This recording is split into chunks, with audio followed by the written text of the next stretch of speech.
What's going on, guys? Aladdin's Castle here, back again. We are with Rey Rey.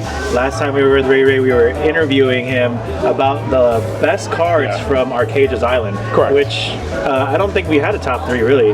Yeah, we had red cards that we were like, maybe it'll see play later down the road, because I think it was just unconventional to what I think we agreed upon. Yeah, I think the best part about that review was actually reviewing the Portillo's food that we had, which we're here. Funny enough, we're here again. But we're here. I'm gonna baptize my firstborn child with Portillo's melted cheese. But we're here in a different... Says something about me, right? I'm just gonna cut it up. Love me some Portillo's. But yes, we're gonna go ahead and talk about something different today. Rey Rey went to an event over the weekend, and it was the SuperNova games down in Bridgeview, Illinois. They hosted their double case tournament, and you ended up getting first place, right? Correct. Nice. Yep. And you were playing what deck again? I was playing Blurple. Okay. Blurple, cool. more traditional, not like the Jafar Blurple version, or the Blurple as they call it. Yeah, right. It was the more traditional version. Yeah. Nice. Okay. How was your day throughout the day? You had like what, 4 rounds? Yeah. So it was 4 rounds of Swiss, then it cut to top 8. So round 1, I played against Sapphire Steel. Okay. So first off, every single match I had was going to game 3. So that was a thing. Not necessarily me winning every single time on the play, because I definitely didn't win every dice roll. Okay. But every match did go to 3. To be fair, I was only piloting this deck for like 2 days prior, so not too many reps on it, but definitely learned a lot of things throughout the day. Okay. But yeah, first round was Sapphire Steel. Then second round was Green Steel. So Green Steel discard, Emerald Steel discard. Round 3 was Emerald Steel discard. Wow. Yeah, it was all discard the entire day. You played a lot of Emerald Steel. Round 4 I was undefeated, so me and the other undefeated DQ from BSG, we ended up drawing.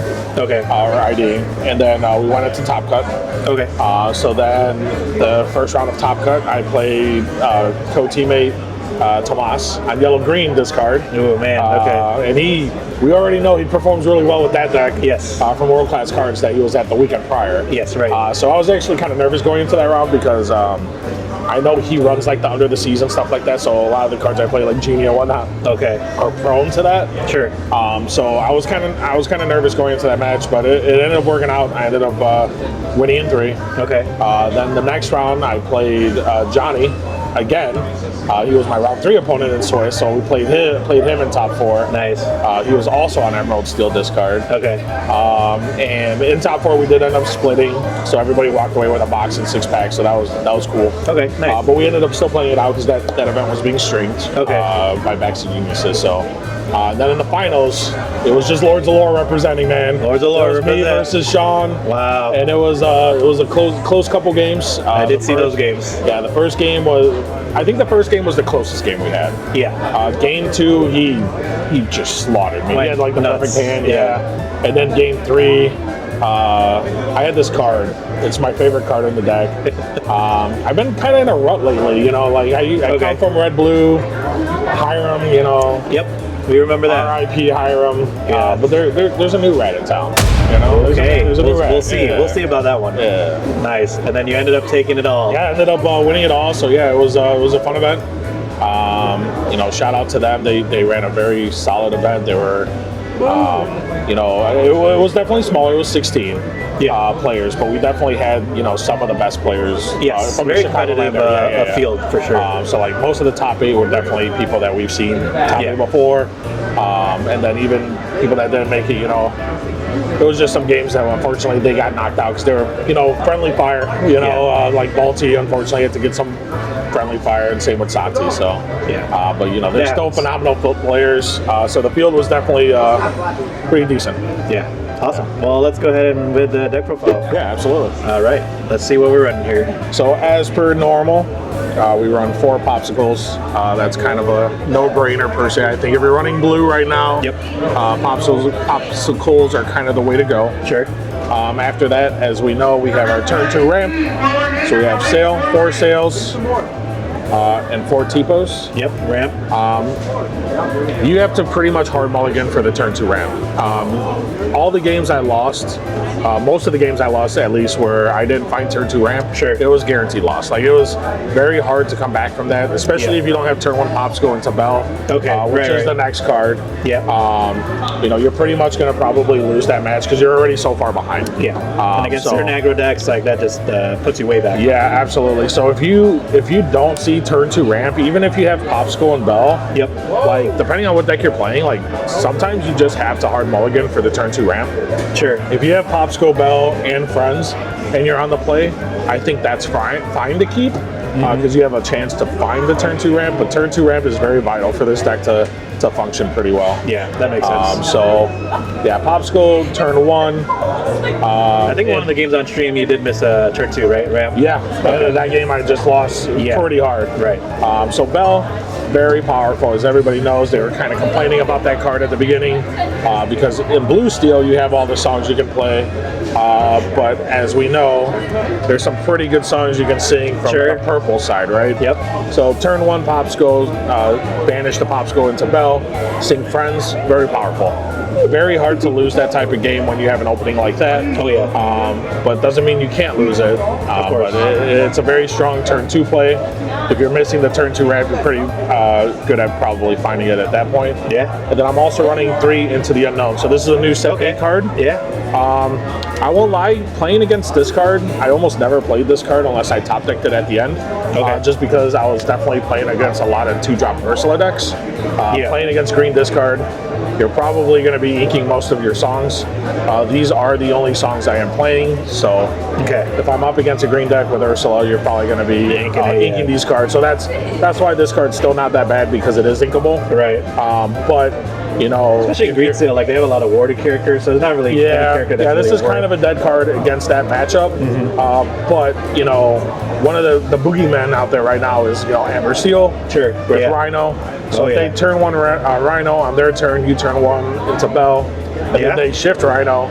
If you into the Unknown, they're Rhino. That sets it back a lot too. Like sure, they're ramping too, but like that Rhino that would normally quest for like 6 to 8 is definitely not going to be questing for that much. So you kind of just don't care at that point. Yeah, that's a big target. Exactly. So continuing with some of the 3-drops, we do have Mr. Krabs here, the baby crab of Merlin. Okay. What do you think about crab in this deck? Yeah, it honestly never came up that weekend. Came up a few times today at locals, but for the most part, it's good for dealing with locations and dealing with anything with like 5 toughness. If you're able to play Elsa and Crab, or like Fox and Crab, like it definitely has play in it. I was debating on whether I run Crab or Monstro in my list. I went with the crab list for the simple fact that sometimes you have to play something on turn 3. Crab is a turn 3 drop. Monstro doesn't do anything. Crab effectively kind of helps in those spots that Monstro would as well. And while testing Monstro, discarding your whole hand to wipe a board didn't feel that great. So I kind of went with the Crab route. I didn't get punished. I barely played it that weekend, to be honest, because I have way better removal than Crab. In those decks, it didn't really matter too much. It's really matchup dependent. Exactly. We played 4 Foxes. Fox is very, very good. As we know, it takes care of daisies. So a lot of turns, weirdly enough, turn 1 Popsicle into Belle. If you happen to find Sail into another Popsicle, the following turn you can challenge something with Belle or even just quest.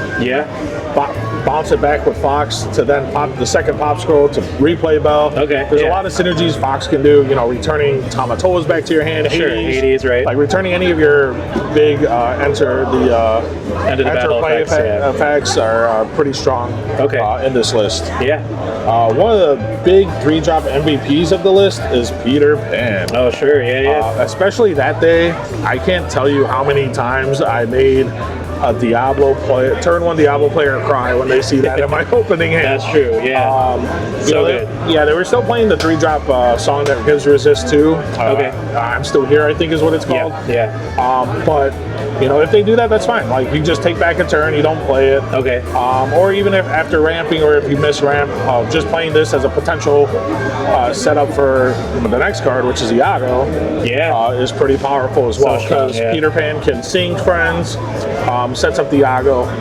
So again, in the matchups, Iago was kind of like hit or miss, because they play Storm, they play Strength, like it's just gone anyways. But it doesn't matter, because at the end of the day, if you play an Iago and they don't solve it, like, you have a 4/6 that's going to be challenging.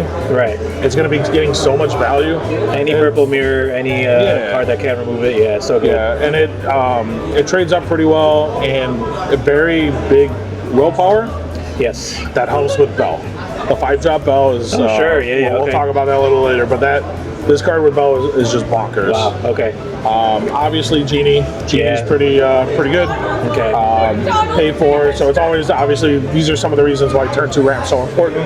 Yeah. Being able to play the Genie, evasive, draw. Turn 3, so strong. Yeah, from my observations alone in the event is, like, unless you're playing evasives yourself, reminds me a lot of, like, Magic, the blue-white flyers and stuff like that. Okay. Just having things that you very hard to deal with. Yeah.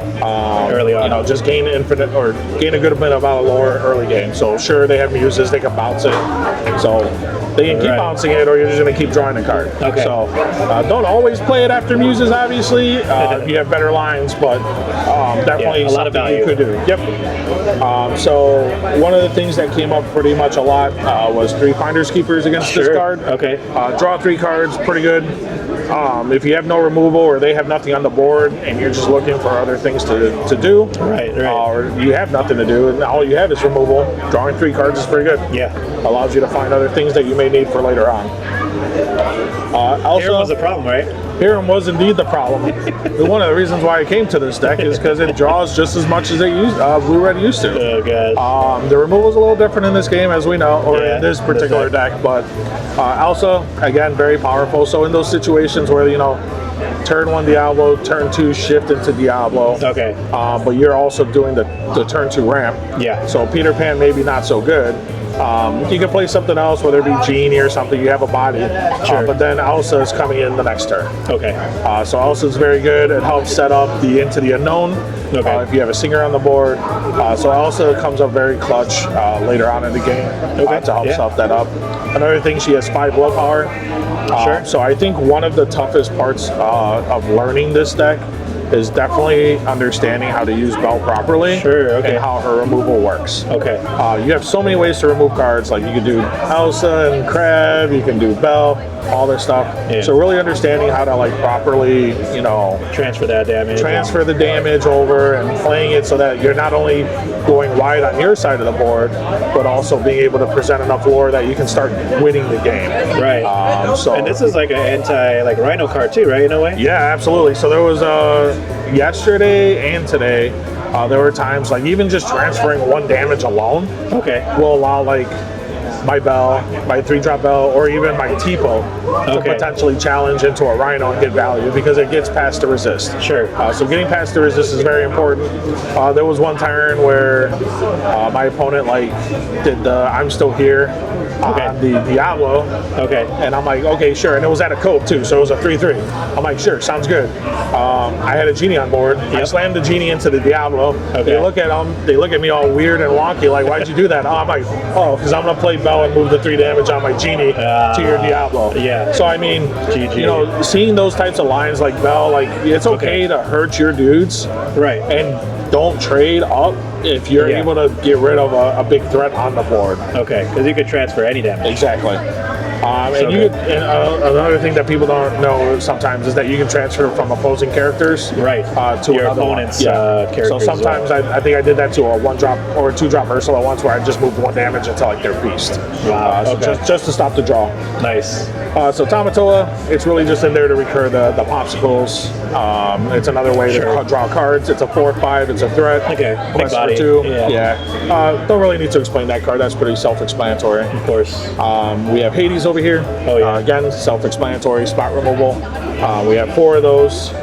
Play it while you can, probably. Exactly. It also has 6 butts, so very good target for Belle. For Belle, okay. And the card, the MVP that won me quite a few matches, one of, is Ratigan. The other rat, okay. So this card, Hiram, who cares about that guy? That's sure. old news. Old news. That was a mouse. The new guy. We upgraded our rodents to Ratigan. So Ratigan here, if you play this against any deck except for red, Yeah. I don't think this guy ever gets removed. Okay. So obviously is a condition that you need to make sure that you need to ink each turn, or else Yeah. you have to banish him at the end of turn. Right. But you're drawing so many cards, you're going to have infinite cards in hand, so you should be good to make sure that you play them and still have the ink for it, because 6/7 Ward, Quest for 4, very powerful. Yeah. This was one of the cards I played to win a couple matches that weekend. It's how I was able to beat Sean in the finals. When I believe I was at 16 or 17 lore, so Couldn't get rid of it. in a steel meta, this card's very good. I only ran a 1-of during that event. Yeah. I'm figuring out what I want to cut to put this at 2. And you're sitting at 61? 61, yeah. 61, I'm a okay. 61 enthusiast. Okay, sure. That's what I used to play in Magic. I just love 61. I don't know why. Yeah. So I'm at least 61. Yeah. But yeah, I think I want to up this up to 2. Wow. And that's a crazy card. Like, unless they have beat and they have or something. and they have to or read it, because Tremaine. again, not many people play it. So I can't remember who it was. Somebody tried to target it with Bruno. I'm like, hey, it's got Ward, you can't target it. Yeah, and the ruling is, as long as you ink that turn, he still stays in play. Correct. So Yeah. even if I ink it prior to playing it, so if I'm at 7 ink and I go to 8 and I play him, it just checks to make sure that you inked for that turn. And So a lot of people are questioning about that one too. And Correct. That's a clarification. Yep, absolutely. Nice. Yeah, so this that guy's the MVP. is the MVP of the deck. What do you think this deck is in this kind of meta? Like, we have Amber Steel, obviously we have Emerald Steel. Where do you think Blurple falls in this meta? I think it's a tier 1 deck for sure. I wouldn't say it's tier 0. It definitely loses to certain matchups. I think it's one of the best decks you can play on the draw. Yeah. Because you're still able to keep up with the ramp and everything like that. Sure. Turn 1 Belle definitely helps a lot, especially against aggro matchups. But I think it's pretty good into the field right now. Definitely requires a lot of reps, because like I said, I've been playing the deck for 2, and I already know I misplayed a lot that And it day. has a lot of tricks, so I mean... Yeah, there's a lot of tricks to take into it, so like you definitely have to try the deck out a few times to make sure you can understand it, because I watched my streams back from that day, and I learned a lot from it, so definitely recommend that to anybody. Well, there is one local player if you guys want to watch. His name is Daryl, aka Zero the Hero. Yes. He is a great Blurple player. He does that a lot on his channel, so follow him. Yep. And before we end the video, did you want to make any shout-outs? Yeah, shout-outs to the Lords of Lore. Lords of Lore. We're a team from Chicagoland area. You guys may have seen a couple of our videos out there, or seen us kind of show up in a couple of these events, especially in the Midwest area. Shout out to Daryl, like you said. He kind of helped me understand how to pilot the deck a little bit. Yeah. Shout out to all the stores that I play at locally. They have a lot of cool players that show up at these events. I've kind of built a